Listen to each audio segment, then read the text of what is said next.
Long before the rise of the TED Talk and its popularity, Hall of Fame induction speeches drew our attention. The NFL and Major League Baseball have chosen their Hall of Fame classes for this year, and this summer that means induction speeches. And the same principles that make their speeches good, great, or awful determine if your speeches, presentations, even meetings are good, great, or awful. In this video, I'll show you what separates the good, the great, and the awful, and how to give a speech, a presentation, or run a meeting like a Hall of Famer. When it comes to speeches, presentations, and meetings, three main things separate the good from the great from the awful. Whether you are in Canton, Ohio, Cooperstown, New York, or just your conference room at work, true Hall of Famers understand time. Based on the amount of time budgeted, going over time, awful. Coming in on time is good. Coming in under time leads to great. No one ever said that speech, that presentation, that meeting was too short. TED Talks have become popular because they do not last longer than 18 minutes. Those are the rules. It took Abraham Lincoln less than 2 minutes to deliver the Gettysburg Address. MLK's I Have a Dream speech, 16 minutes, 17 seconds, shorter than most meetings. Ironically, too many Hall of Fame induction speeches go on too long and bore the crowd. Awful speeches, presentations, and meetings, well, they don't appreciate the value of your time, and they tend to rely on PowerPoint and bullets.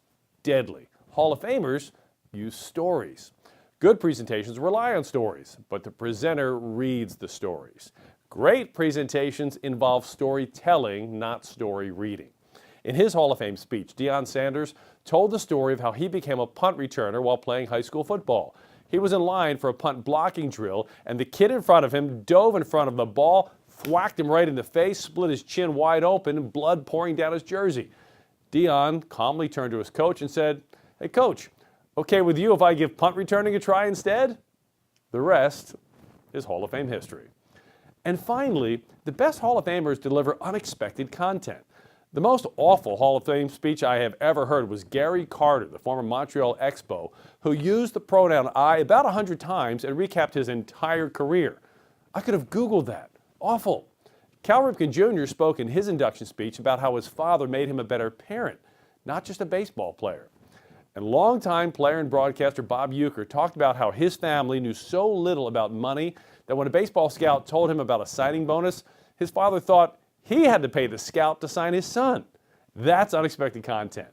Whether you're a Hall of Famer or just leading a talking point with a group of people in your organization, follow the lead of Hall of Famers. 1, respect people's time. 2, tell people something they don't know. And 3, tell it in a way they're not expecting.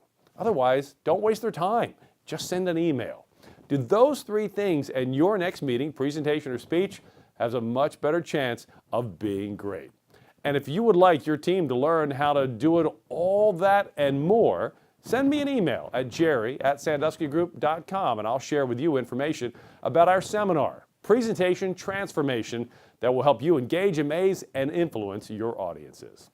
For now, the hay's in the barn.